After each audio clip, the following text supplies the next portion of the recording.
కర్నూలు జిల్లాలో deputy CM Pawan Kalyan పర్యటిస్తున్నారు. ఓర్వకల్లు మండలం పొడిచెర్లలో ఇంకుడు గుంతల నిర్మాణానికి పవన్ కళ్యాణ్ శంకుస్థాపన చేశారు. ఈ కార్యక్రమంలో ఎమ్మెల్యే గౌరు చరిత, నంద్యాల ఎంపీ బైరెడ్డి శబరి పాల్గొన్నారు.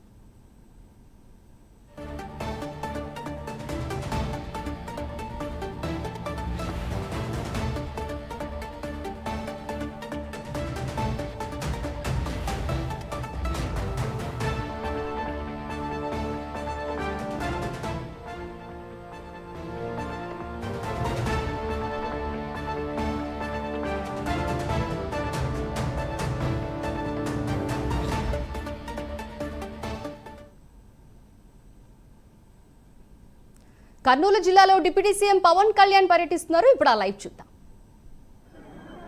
ఎంపీ గారికి అలాగే రాష్ట్రంలోని అధికారులకు, మన కలెక్టర్ రంజిత్ బాషా గారికి, అలాగే మన ఎస్పీ గారికి, అలాగే మన నందికొట్కూరు ఎమ్మెల్యే జయసూర్య గారికి, అలాగే మన నంద్యాల పార్లమెంట్ జిల్లా అధ్యక్షులు, అలాగే టీటీడీ బోర్డు మెంబర్ మల్లెల రాజశేఖర్ గారికి,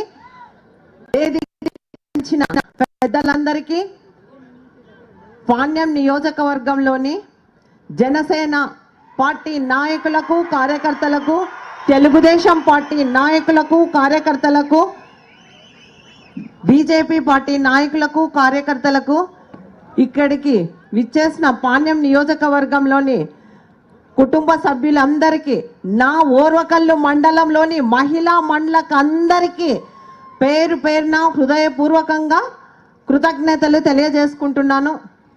అందరికీ స్వాగతం, సుస్వాగతం. మన కూటమి ప్రభుత్వం అధికారంలోకి రావడానికి మీరందరి సహాయ సహకారాలు, దాదాపు మీరందరూ గతంలో చూశారు. రాష్ట్రం బాగుండాలి, రాష్ట్ర ప్రజల భవిష్యత్తును దృష్టిలో పెట్టుకునే మన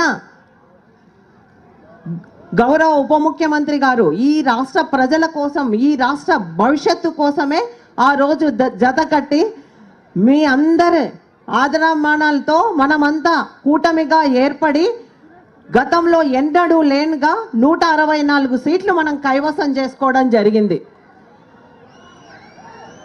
మీ నమ్మకాన్ని కూడా వమ్ము చేయకుండా మన గౌరవ ముఖ్యమంత్రి నారా చంద్రబాబు నాయుడు గారు అయితేనేమి, అలాగే మన ముఖ్యమంత్రి పవన్ కళ్యాణ్, మన ఉప ముఖ్యమంత్రి పవన్ కళ్యాణ్ గారు అయితేనేమి, అలాగే మన కేంద్ర ప్రభుత్వం నరేంద్ర మోదీ ఆధ్వర్యంలో మన రాష్ట్రాన్ని ప్రగతి పదంలో నడిపించాలన్న ముఖ్య ఉద్దేశంతోనే జతకట్టడం జరిగింది.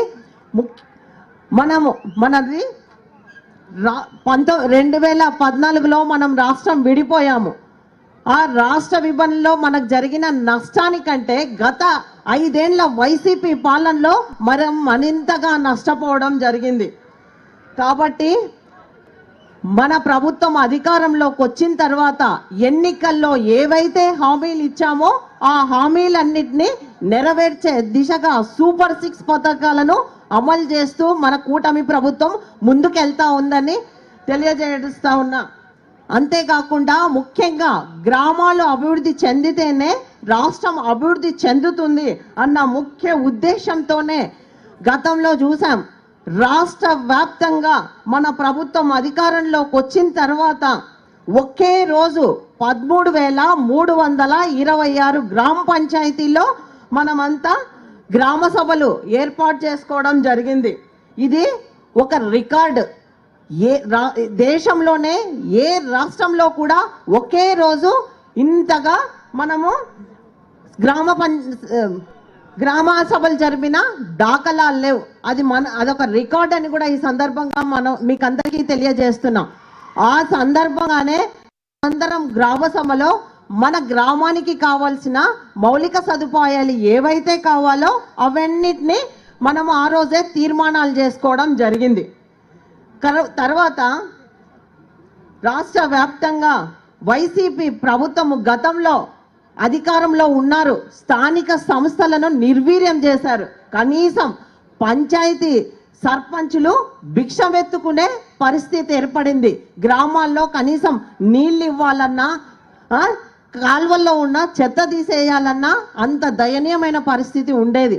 మన ప్రభుత్వం అధికారంలోకి వచ్చిన తర్వాతనే మనకు 100 రోజుల్లోనే మనము 1452 కోట్లు విడుదల చేసి మనకందరికీ గ్రామాల్లో ఏవైతే తాగునీరు కావాలో అలాగే స్ట్రీట్ లైటింగ్ కోసం అయితేనేమి